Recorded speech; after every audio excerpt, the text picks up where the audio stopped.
ده المكان اللي الملك بيختار فيه زوجته. كل المتقدمات وأنا كان ممنوع علينا منعا باتا نحط أي ميكاب. حطيت شفايفي على قطعة قماش بيضة وأنا واثقة تماماً إني مش حاطة أي حاجة، بس ليه فضلت علامة روج على القماشة وأنا متلخبطة؟ طلبت فوراً إعادة الفحص، لكن الموظفة المسؤولة تجنبت تبصلي. مسحت القماشة مسحة خفيفة بسرعة، وبعدها ظهر أثر روج واضح. رغم الحيلة الركيكة دي، ولا حد من اللي موجودين جرؤ يفضحها، واتضح إن واحدة من المتقدمات كانت سيدة نبيلة، وكلهم كانوا بيساعدوها عشان تختار.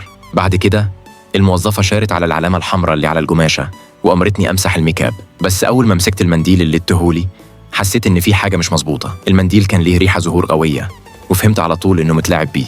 وفعلا أول ما مسكته إيدي اتغطت بنقط حمراء صغيرة. لحسن الحظ واحدة من المتقدمات اللي جنبي أدتني منديل نظيف، وقدرت أعدي الجولة الأولى من غير مشاكل. في الجولة الثانية واحد من كبار رجال القصر كان بيفحص ملامح وشوش كل المتقدمات عشان يحدد مين اللي ممكن تجيب الخير والحظ الحلو للملك. بس أنا لاحظت حاجة غريبة، الراجل ده كان واضح إنه بيدور على علامة معينة. وبعد شوية اكتشفت إن كل المتقدمات التانيين أحزمتهم فاضية ما عدا السيدة النبيلة، حزامها كان عليه نقطة حمراء صغيرة.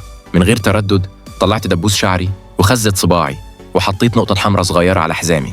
أول ما شاف النقطة الحمراء دي افتكرني أنا المتقدمة المختارة مسبقاً، وأعلن قدام الكل إني تختار تكون الملكة.